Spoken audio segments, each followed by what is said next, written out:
Hola, ¿qué tal? Esta es nuestra tercera sesión, tercera clase, como quieran llamarle, de la asignatura de Epidemiología Veterinaria, el grupo 1609.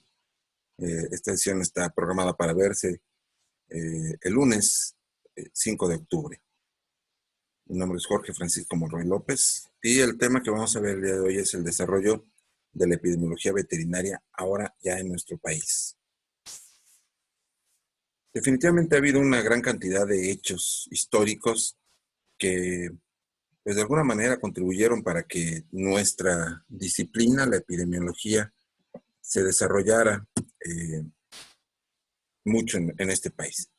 Uno de ellos tiene que ver con la fiebre aftosa. Ha sido una cuestión crucial en el desarrollo de la epidemiología en nuestro país, la fiebre aftosa. La fiebre aftosa es una enfermedad causada por un virus, un aftovirus, y ha habido dos brotes al menos importantes. Uno fue en 1926, que se presentó únicamente en la región de Tabasco, Campeche y Yucatán. Se erradicó para el año 1928 y se sacrificaron 1,200 animales para lograr esto. Entre 1945 y 1946 llegó a Brasil, llegó a Boca del Río, procedente de Brasil, un lote de ganado, eh, unas centenas de cabezas de ganado indo-brasil que venían eh, con una autorización, digamos, poco convencional, como se acostumbraba en aquellos años. Y bueno, el gobierno estableció que se requería una cuarentena de 6 meses para poder autorizar el ingreso de estos animales al territorio nacional, ya no solamente enfrente, porque estaban en una isla que se conoce como Isla de Sacrificios, así se llamaba, exactamente enfrente de Boca del Río, del municipio de Boca del Río, en Veracruz.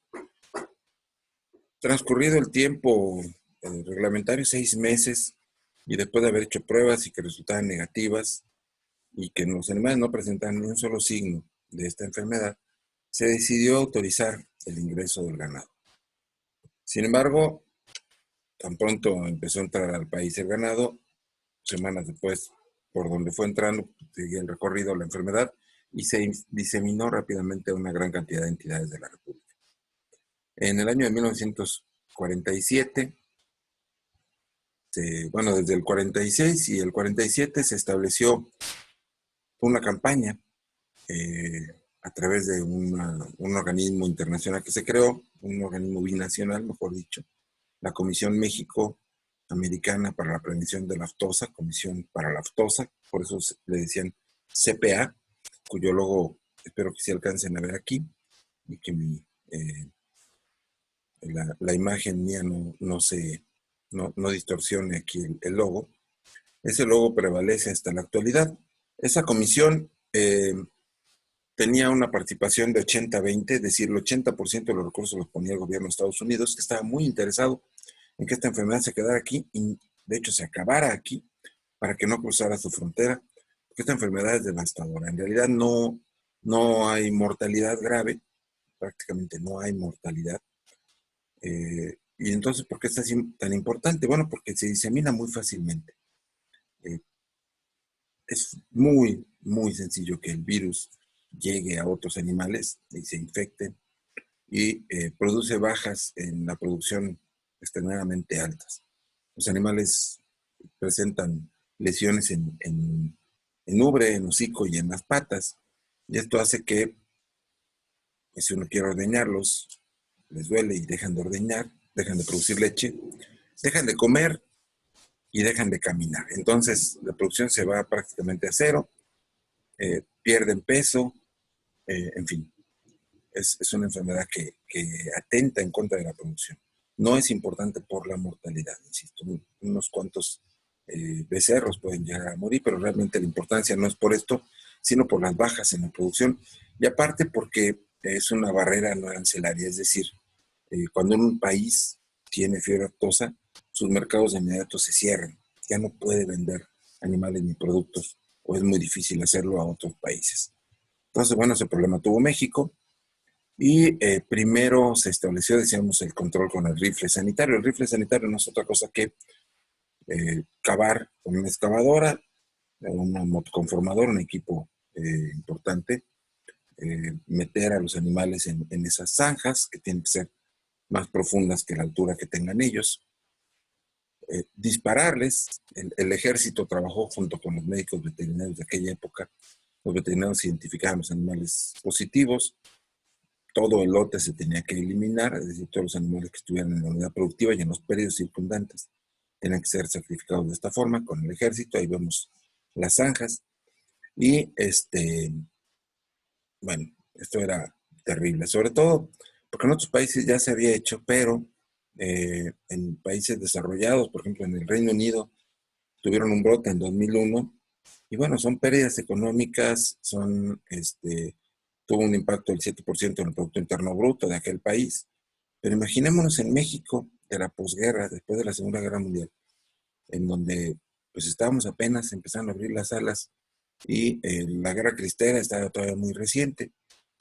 El 80, no, ya de esas épocas, el 60 o 70% de la población todavía era rural y pues las unidades familiares tenían vacas, una vaca o dos vacas, y estas no eran un número como ocurre en los países grandes productores, sino que tenían un nombre, una personalidad, eran parte de la familia y hubo resistencia de parte de algunos habitantes con respecto a esta campaña de rifle sanitario.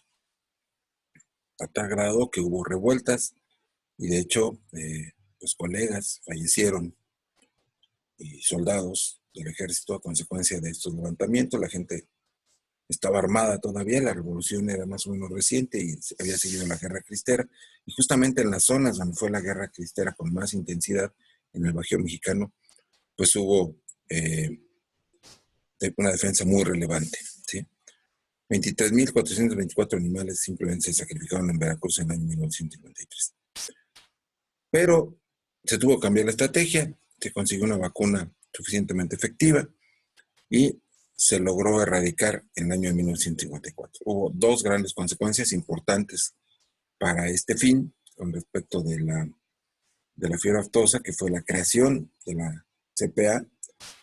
Se empezó a invertir, digamos, en salud animal por primera vez en nuestro país y se desarrollaron también los establecimientos tipo inspección federal, los que conocemos como rastros TIF. Ojo, mucha gente dice rastros tipo TIF, no son tipo TIF, son TIF o tipo inspección federal, porque TIF significa tipo inspección federal. Si ustedes dicen tipo TIF, están diciendo tipo inspección federal. Entonces, o son rastros TIF o rastros tipo inspección federal. ¿Por qué se crearon? Porque México tenía un mercado de carne a Estados Unidos le convenía seguir comprando la carne mexicana, que le salía a muy buen precio y de muy buena calidad. Entonces, de las entidades en donde no se presentaban casos, ellos aceptaban que viniera el ganado, siempre y cuando estuviera controlado, que de veras vinieran de ahí, y aparte se hiciera el sacrificio en un nivel similar al nivel de sacrificio que tenían ellos allá en Estados Unidos. Por lo tanto, esto generó un estímulo positivo para que se desarrollara todo un sistema que se conoce ahora como el sistema TIF, que al principio solamente eran rastros para carne para exportación, pero hubo un mercado mexicano que estuvo interesado en ese tipo de productos y actualmente ya no solamente carne, sino productos cárnicos, productos lácteos, huevo, pescado. Hay una gran cantidad de productos que pasan por el sistema TIF y no solamente se comercializan en el exterior, sino también en nuestro propio país. Entonces son parte de las cuestiones positivas. Dentro de lo negativo que ocurrió, pues la caída de estos héroes, los colegas Julio César Romano, Rodolfo Luis Revilla, Juan Reyes Paredes, Augusto Juárez Medina y Adrián Ezeta. Ellos cayeron, esta placa estaba en la entrada de la facultad, en una de las columnas del primer edificio. Sin embargo, se empezaron a robar las placas, sobre todo las de las generaciones, y entonces hubo temor de que esta placa también fuera sustraída y se prefirió retirar. No sé en este momento dónde está. Yo supongo que pronto cuando esto termine, la colocarán, pues quizás en la biblioteca o en algún otro lugar. Dice, como testimonio de perpetua gratitud y para ejemplo de generaciones futuras por el sacrificio de sus vidas en bien de la patria durante la campaña contra la fiebre aftosa 1946-1952. La gente mató a los veterinarios que estaban participando en la campaña. Pero la historia tiene dos caras, ¿sí? Y la otra cara de la moneda es esto, es un monumento que aquí lo vemos más de cerca, y dice: homenaje al valor y patriotismo de la mujer mexicana, Tenguío, Michoacán, año 1969.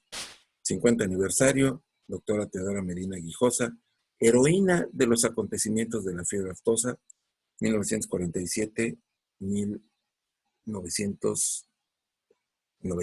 Abajo es una placa del 50 aniversario, pero se puso primero la placa de arriba en el 69. ¿Sí? Entonces, en un municipio de Michoacán, en México, hay una placa que conmemora a la mujer que fue líder del movimiento que acabó con la vida de los colegas veterinarios. Tal vez no lo podemos entender, o tal vez sí, porque todavía en la actualidad hay personas que son proteccionistas. Hablaremos en el curso más adelante de cómo un enfoque proteccionista puede ser mal interpretado y acabar con vidas de veterinarios. No solamente en aquella época, en los años, a mediados del siglo XX, pasaba eso, sino recientemente todavía en nuestro país. Los veterinarios son acosados por personas que a veces tienen razón en términos de que hubo una mala praxis, pero en muchísimos casos, en la mayor parte de los casos, no hay ninguna razón, sino que pues se interpretan mal las cosas, ¿sí? Y bueno, no solamente es cuestión de razón, es cuestión de ley. Nadie puede ejercer por mano propia la justicia, ¿sí? Bueno, esto es la historia. Aquí lo vemos, 59 aniversario de la tragedia que hizo famoso el municipio después de matar a 7 soldados y un veterinario durante la época de Miguel Alemán. ¿Sí? María Teodora Medina de Guijosa: antes de que me maten a mis animalitos, yo los mato a ustedes. Y los mató. Bueno, ya avanzando el tiempo, llegamos a otra enfermedad, ya no de bovinos. Esta es encefalitis equina venezolana. Es otra enfermedad viral. Esta es causada por un alfavirus de la familia de Togaviridae. Ha habido brotes recurrentes desde el año 35 hasta el 71. Es endémica en Colombia, en Venezuela, y de hecho llegan a presentarse casos esporádicos en el resto del territorio hasta Estados Unidos, incluyendo por supuesto México. En México tuvimos ese brote que comenzó desde finales de los 60 hasta el 77, que fue muy parecido al problema que se tuvo con lactosa, pero con caballos, y con la diferencia de que encefalitis equina venezolana sí es una enfermedad zoonótica, es decir, es una enfermedad que se puede transmitir al ser humano. ¿Cómo se transmite? Mediante la picadura de un mosquito, como aquí lo vemos. Y el brote, decíamos, se controló en el año 77, en 1977, hace apenas 43 años, mediante la vacunación. Ha habido brotes en 1996. Oaxaca se sabe que es endémica, es decir, que esta enfermedad recurre porque está en la fauna silvestre. 35 caballos enfermos y murieron 3. Y hemos tenido otros tipos de encefalitis equina, no venezolana, sino encefalitis equina del este, encefalitis equina del oeste. Y ya más recientemente, a principios de este siglo, otra encefalitis equina, que es la causada por el virus del oeste del Nilo, el famoso BON con V. ¿Sí? ¿Cuál fue la repercusión más importante de la encefalitis equina venezolana? Bueno, se vio la importancia que había de que los veterinarios estudiáramos después de la licenciatura, y entonces se empezó a mandar colegas a hacer posgrados al extranjero. Grandes profesores, que ahora son algunos de ellos eméritos o son profesores de los que llamamos vacas sagradas de la facultad, se fueron a hacer sus posgrados en los años 60 y 70, regresaron con doctorados, y al regresar con doctorados se pudo establecer el posgrado ya en nuestra escuela. Era la Escuela Nacional de Medicina Veterinaria y Zootecnia. La escuela recibió un impulso económico muy importante de parte del Fondo de las Naciones Unidas para el Desarrollo y de otras instituciones, créditos que se otorgaban por parte de bancos, el Banco Interamericano de Desarrollo, etc. ¿sí? Y entonces, la escuela que antes estaba ubicada solamente en lo que ahora es el edificio B de la Facultad de Química, se mudó a las instalaciones nuevas, ya no lo son tanto, pero tienen 51 años. En 1969 se empezaron a mudar a las instalaciones actuales que tiene nuestra escuela. La escuela se transformó en facultad al tener ya el posgrado. El primer posgrado fue de patología aviar y de ahí se han desarrollado y ahora tenemos el programa de maestría y doctorado en ciencias de la producción y de la salud animal con 2 maestrías, la maestría en ciencias y la maestría en medicina veterinaria y zootecnia y el doctorado en ciencias de la producción y de la salud animal. Todo esto fue una repercusión directa de la necesidad que había de desarrollar eh, más profesionales capacitados. También eh, desde la época de fiebre aftosa, el Instituto Nacional de Investigaciones Pecuarias, el INIP, se creó, es el antecedente inmediato al INIFAP, el Instituto Nacional de Investigaciones Forestales, Agrícolas y Pecuarias, que todavía existe en la actualidad. En aquella época tenían como edificio principal eh, las instalaciones de Palo Alto.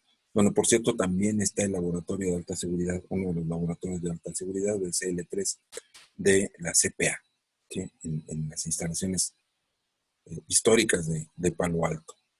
Son laboratorios certificados y todos estos fueron consecuencia en parte de la fiebre aftosa y después con el refuerzo de la encefalitis equina venezolana.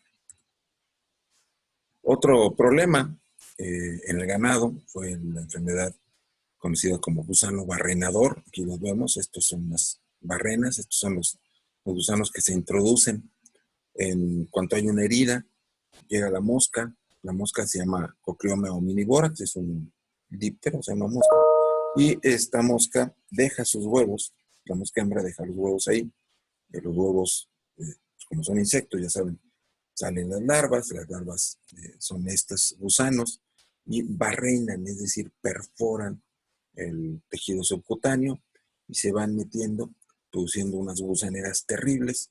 No es la única enfermedad que produce gusaneras, ya ustedes llevaron o están llevando parasitología, saben que hay muchas otras, pero esta es de las más importantes. Entonces, estas gusaneras o estas lesiones permanecen hasta que se forma la pupa y luego ya sale liberada la mosca del gusano barrenador.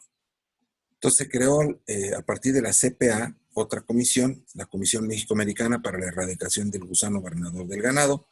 Se construyó una planta en Chiapa de Corzo, muy cerca de Tuxtla Gutiérrez, para desarrollar un método de control muy ingenioso.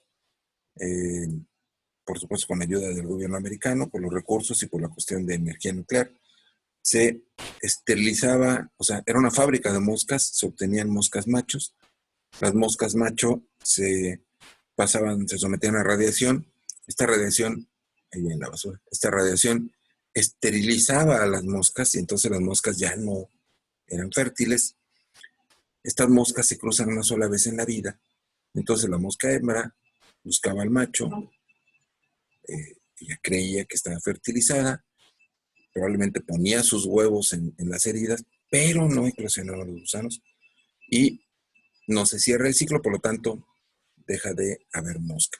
Entonces, la estrategia fue la mosca estéril, liberada en avionetas en las zonas endémicas, es decir, donde había brotes, más la atención de las gusaneras, porque también esto es importante. Si están las heridas, pues una medida preventiva es la atención de toda herida para que no se quede abierta, desinfectar y demás, y cerrar en la medida que sea posible, ¿sí? Y la atención oportuna. Si se presentan gusaneras, lavar, desinfectar, etcétera, y esto corta el ciclo y se pudo controlar. México se declaró libre de esta enfermedad, junto con Estados Unidos, Guatemala, El Salvador, Honduras, Nicaragua. Y a tal grado dejó de haber casos, de veras, antes de que se me olvide, por ahí les voy a dejar un enlace para que se inscriban gratuitamente a CONASA, si ustedes gustan. Se les va a mandar constancia de asistencia simplemente por inscribirse y asistir en línea a las sesiones que ustedes puedan. Vean el programa, ahí está métanse, les voy a compartir una liga, ustedes se meten, vean el programa. A mí me gustaría que escucharan por el tema de nosotros, la sesión de vigilancia epidemiológica, donde justamente vamos a hablar de gusano barrenador del ganado, y se va a hablar también de otras campañas, las enfermedades de los cerdos, y no me acuerdo ahorita, otra.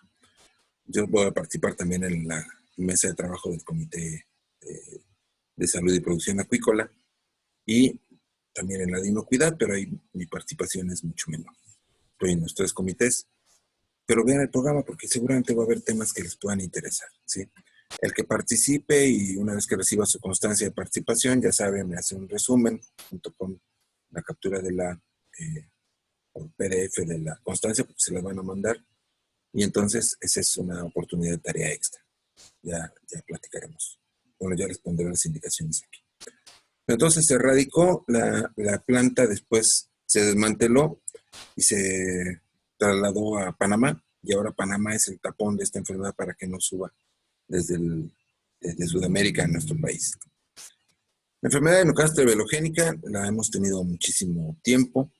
Es una enfermedad viral también, que es producida por un paramyxovirus que afecta prácticamente todas las aves.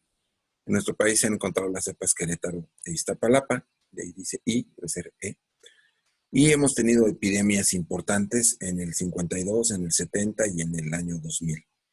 En el año 2000, en la comarca lagunera, fue tan importante que se tuvieron que sacrificar 13.6 millones de aves y 750 millones de pérdidas, de pesos en pérdidas.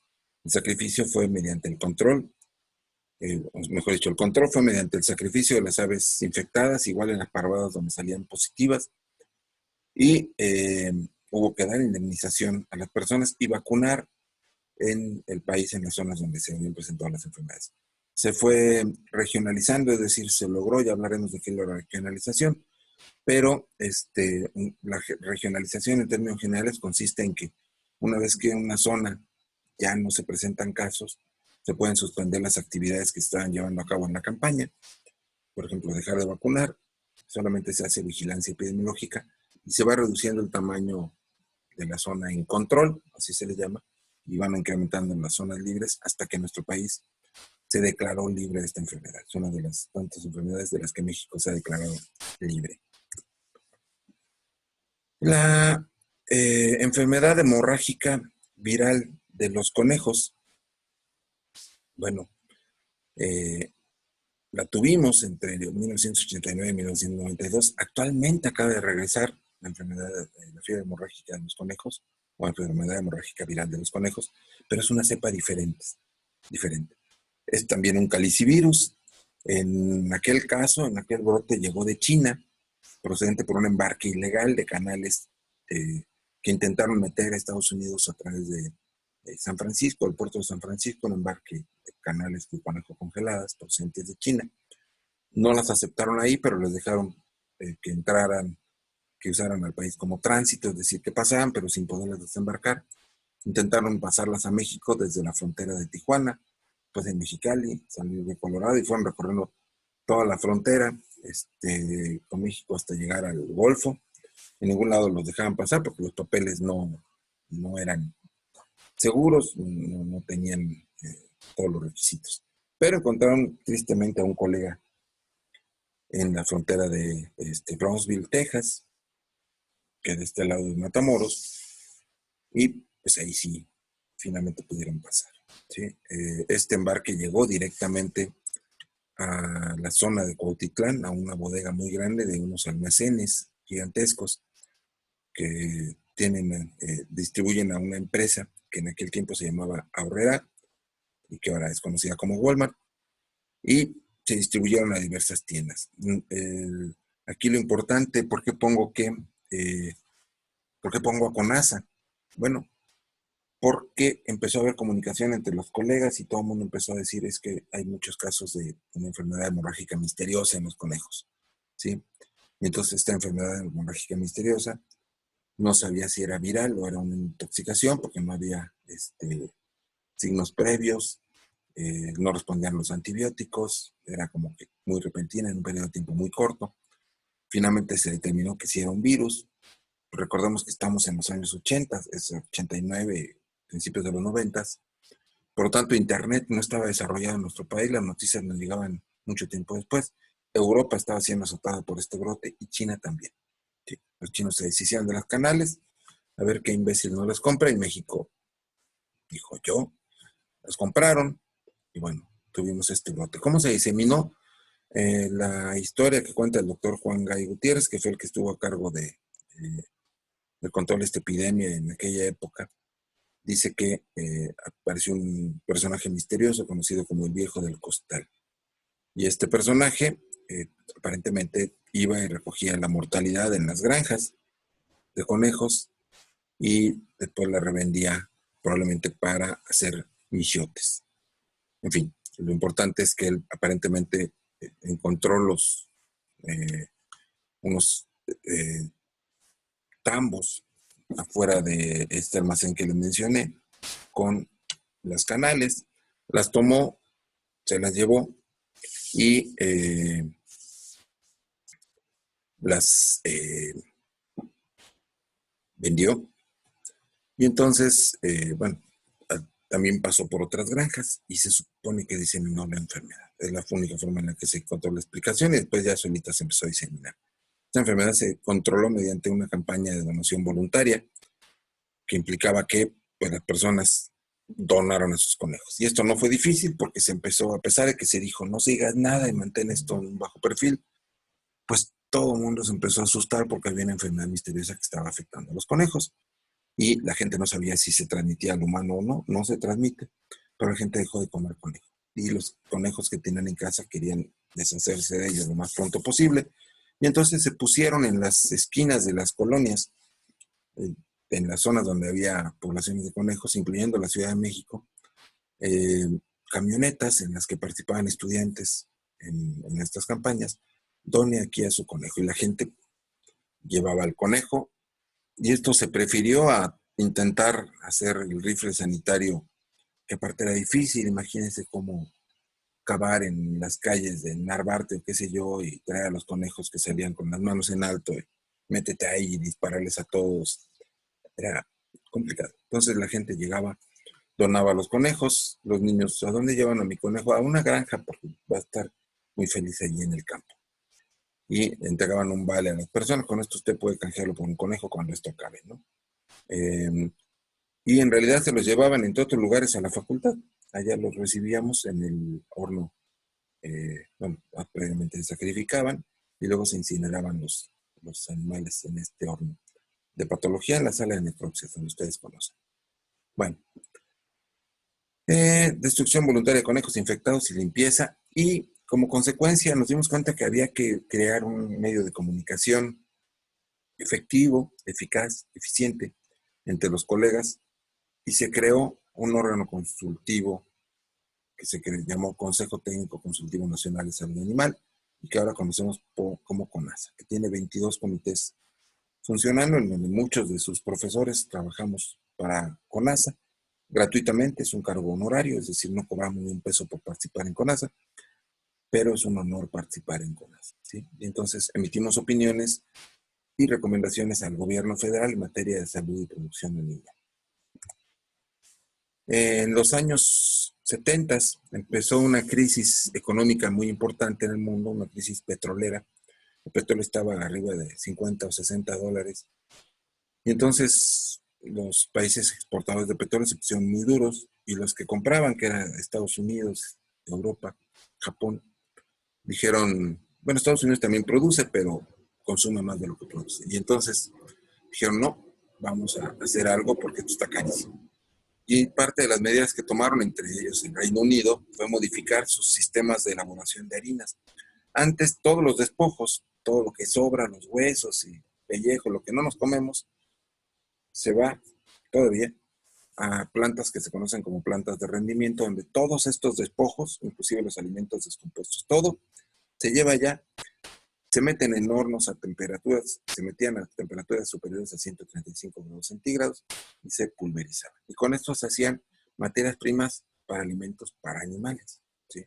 Sin embargo, aparentemente hubo una sobrepoblación de borregos y esto produjo que esto, junto con bajar la temperatura eh, para utilizar un método menos costoso en términos de combustible de transformación de harina, utilizando solventes, se bajó a 85 grados centígrados y aparentemente esto permitió que un prión que causaba una enfermedad en borregos, una enfermedad que conocemos como scrapie,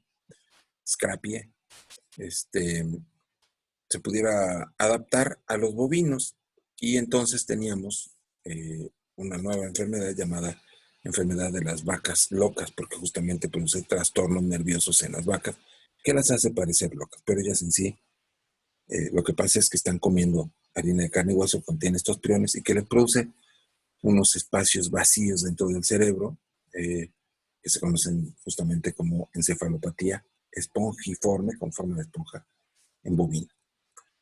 México, a través de CONASA, su principal acción, su primera acción fue cerrar las fronteras a todos los animales y productos procedentes del Reino Unido y de todos los países donde se presentaran casos de la enfermedad de las vacas locas.